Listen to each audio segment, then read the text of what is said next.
pouvez penser à Capelle de Bana. À Capelle de. Capelle de Bana, tenez. Alors notre site est en Suisse. D'accord.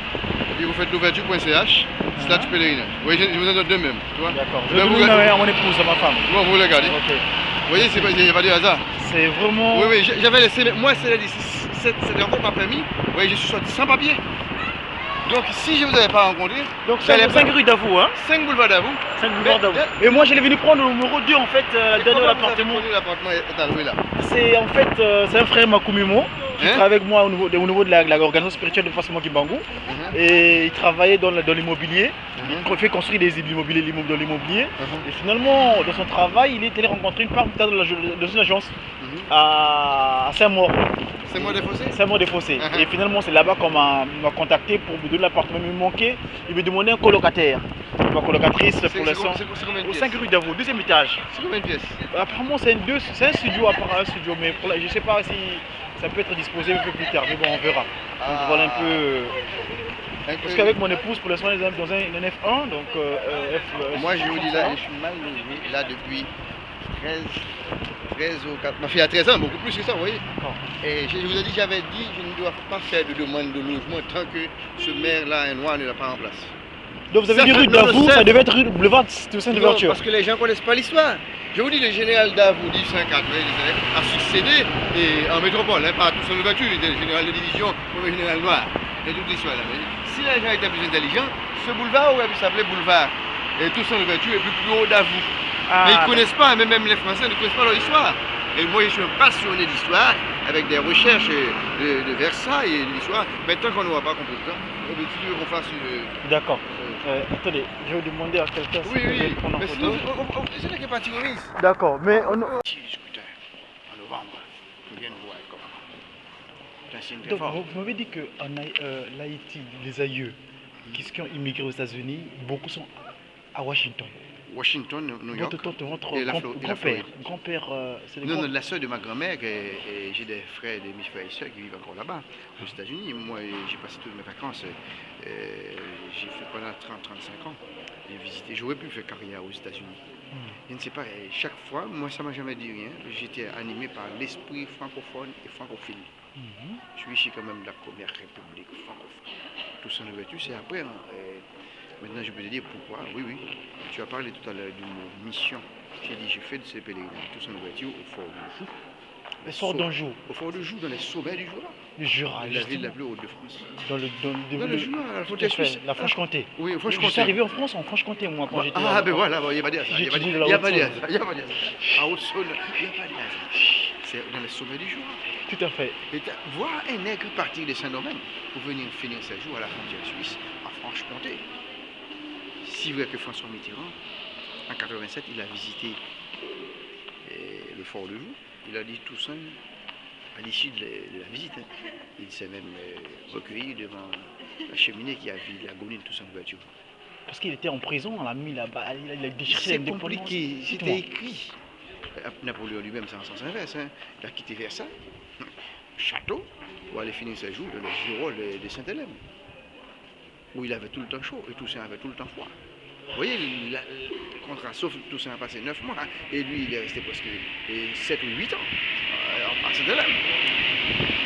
C'est pas vrai. Les deux destins sont croisés. C'est croisé. Et aujourd'hui, quand tu parles de l'idéal républicain, Toussaint Louverture était un vrai républicain. Et pourquoi Toussaint a chassé les Anglais, il a chassé les Espagnols et gardé l'île française? C'est parce que nous sommes en 1789, vous avez dit liberté, égalité, fraternité. Il a dit, si vous mettez ça sur papier, vous venez me voir. Je donne il était déjà colonel dans l'armée espagnole, hein. Il n'avait pas besoin de la France. Et comme vous avez dit liberté, égalité, fraternité, il vous a demandé de mettre ça sur papier. 2 ans après, n'ayant rien vu venir, il a dit c'est honnête. La révolte de Saint-Domingue, 91, 89-91. Et puis là, on a dépêché comme des émissaires Santonax. Santonax a dit oui, c'est l'abolition immédiate. Il a dit non, vous n'avez aucun pouvoir. Vous n'êtes qu'un émissaire. Allez demander à la Convention de voter tout ça et vous venez me voir. Bondac s'est retourné ici. Le 4 février, la Convention a voté l'abolition de l'esclavage. Et puis Toussaint a fait le revirement. Il a gardé ses domaines françaises. Les deux îles réunies, c'est pas seulement Haïti, les deux îles, Saint-Domingue. Et puis 1802, Napoléon voulait rétablir tout ça. Il a senti venir le vent. Il a fait la Constitution de 1801. Quand tu m'as dit que ta fille est née en 1801, oui, le bicentenaire de cette première Constitution. Mon fils est né au photo comme Merlin, ouais. 30 jours. Et oui, et puis 1801, et tu vas voir, je n'ai pas donné ces photos, mais je t'ai montré les photos après.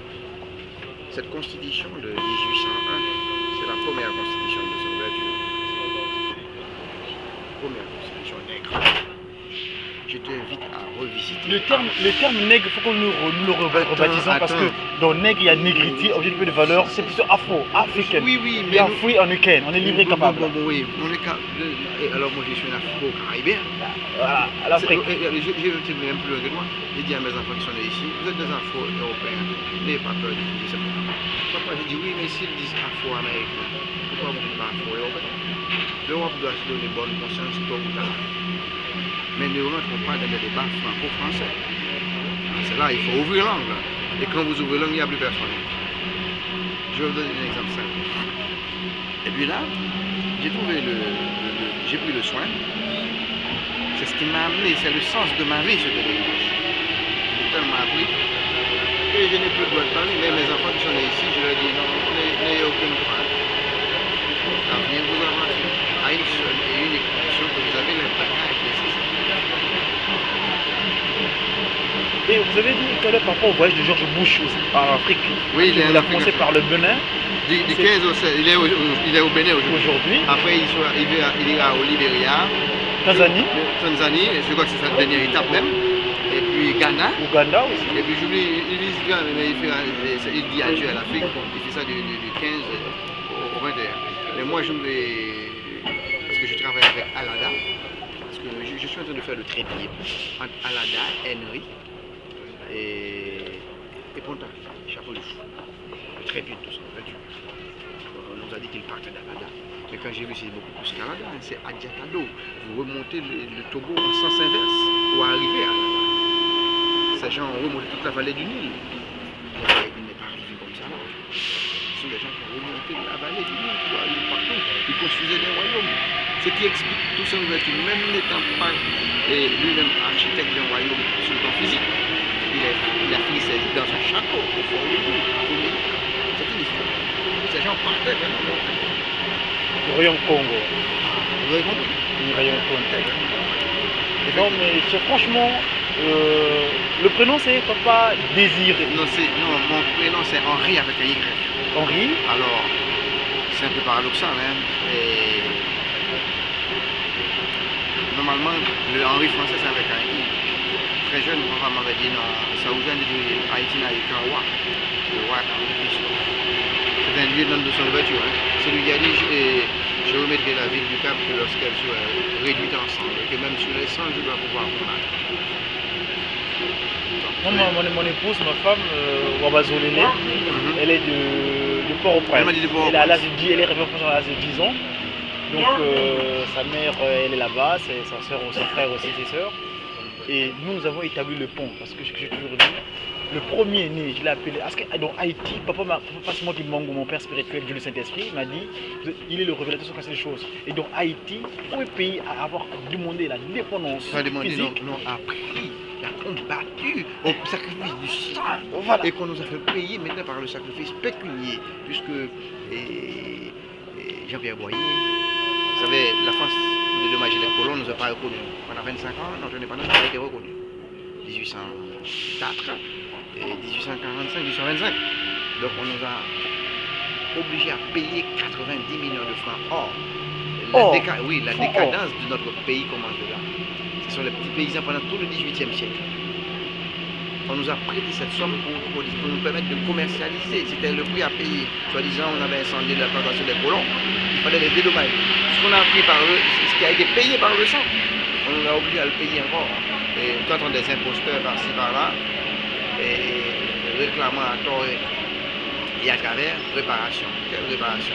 Quelqu'un qui a tué ton père, au nom de quoi? Qu'est-ce qu'il peut te ramener? Qui a bafoué ta dignité d'homme, qu'est-ce qu'il peut te ramener en réparation sur le plan moral? La seule réparation, oui, c'est devoir, droit à la mémoire et devoir à la mémoire. Saisissez. C'est ce qu'il nous faut aujourd'hui. C'est ça. Les gens, ils comprennent pas. Et donc, je disais que dans Haïti, papa m'a fait une révélation selon laquelle que, puisque je joue sur les acronymes, pour moi, les lettres ont une signification et les voyelles. Alors, du coup, dans H humain d'Afrique, immigré par la traite impérialiste. C'est une traite impérialiste, ils sont venus d'une manière imposée, impériale. Ils nous ont pris, ils nous ont validés. Mais, comme nous disons toujours, c'était les garnements de nos aïeux. Mais nous, le 24 décembre 1992, on a fait une cérémonie en Kamba, où siège Papa Kisoloki, Papa Djalungana, Papa Djangenda Kuntima, la Trinité qui est descendue sur terre, on Papa Simon Kimbangu. Nous avons demandé pardon. Nous avons demandé pardon de cet acte d'expiation que nous avions Adam et Ève avaient commis une erreur. Oui. Donc suite à cela, eh ben, il y a beaucoup de choses qui sont débloquées. Beaucoup de choses sont débloquées et finalement on a pu aujourd'hui, tel que nous voyons, moi en 99, vers la transition entre 99 et 2000, Papa Simon Kimbangu, quand il m'est apparu ici en France, j'habitais au 29 avec Léon Blum, à Corbeil-Essonnes. Quand j'ai dit que le lendemain matin, je me suis retrouvé au palais de l'Élysée, en train de remettre une lettre, en disant que nous a livré, on a fui en week-end. On n'a pas besoin de vos spiritualités pour pouvoir bien faire les choses. On a nos aïeux. Papa Simon Kimbangu en particulier, l'esprit de vérité, qui dit vrai, qui nous a donné tout ce qui nous manquait. Il est venu, il a pris cette pigmentation parce que vous, on est les pères de toutes les autres sur terre. Oui. L'Afrique est le berceau de l'humanité. Oui. Oui. Oui. Je peux vous dire une chose. Ce que j'ai appris à travers ce collègue, j'avais demandé 10 ans. 2010, nous fêtons notre 10e anniversaire. Comment nous sommes arrivés là? Je dis, je n'ai pas pu faire carrière. Donc, comme beaucoup de gens qui dans les politiques, qui habitent l'Union, à Tagayé, je pense qu'avoir un vote, je donnais sens à ma vie. Et si on m'avait dit, j'allais avoir ce résultat et le devoir de mémoire, les gens, tant que l'œuvre d'ouverture n'a pas été comprise, n'a pas été théologisée, il a dit bien qu'il était le premier des mots. Mais je dis, oui, il a compris le système, il l'a défini. Aujourd'hui, nous devons avoir une lecture sans passion et objective de cette société de 1789. Une république qui a menti à elle-même. La révolution. Je vous dis, Toussaint Louverture disait, la république, monsieur républicain, la république n'a pas de couleur. La couleur de ma peau ne va pas si bien empêcher de c'était la république en tant que général. Même aujourd'hui, qu'est-ce qui s'est passé? Noblesse et clergé se sont entendus au détriment du tiers état. Voilà pourquoi un David fait son temps. Avec. Comprenez? C'est là où il faut le dire. Mais l'année prochaine sera 220 ans. 89, 2009, 220 ans, nous aurons l'occasion de décortiquer tout ça, de montrer à nos enfants. Tout à fait. Ils seront républicains ou ne le seront pas. Puisque tout ça, avec même la République n'a pas de couleur. Alors ils nous ont fermé la liste de couleur. C'est ça que je me fais plaisir à voir tout ça. Oh là là, c'est merveilleux. Si, je vais vous raconter une anecdote. Mon fils était en troisième, on a voulu l'orienter. J'ai dit, vous êtes des imposteurs. Napoléon n'avait pas de baccalauréat. Il a créé un premier obstacle, contrôler l'administration. C'était le premier obstacle à franchir le bac.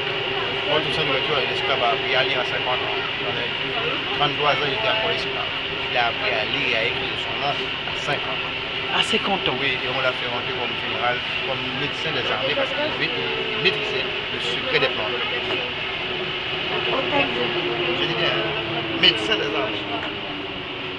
Une fois médecin des armées, il a été plus loin.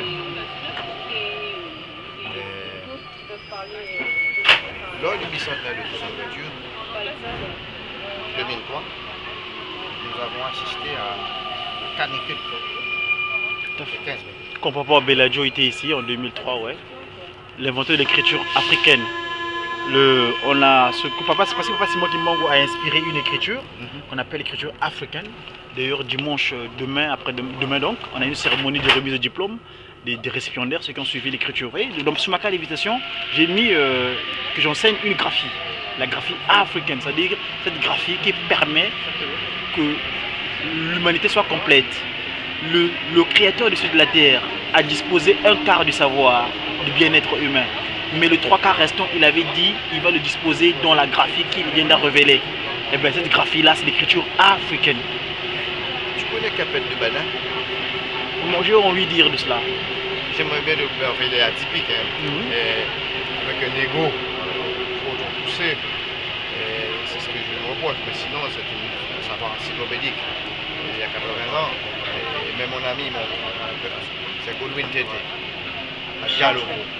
Donc je travaille très bien avec Godwin, qui est HFR. Donc je travaille très bien avec Godwin Tété. Il est né en 28, là il est parti fêter ses 80 ans à Agoué, une petite ville entre Togo et Bénin, que je bouge là, franchir. Mais nous allons, je t'appellerai. C'est un plaisir. C'est un plaisir. À très bientôt. C'est moi, David, la papa qui dit. On se verra, papa. Ok. Allez, on s'appelle, hein. À très bientôt.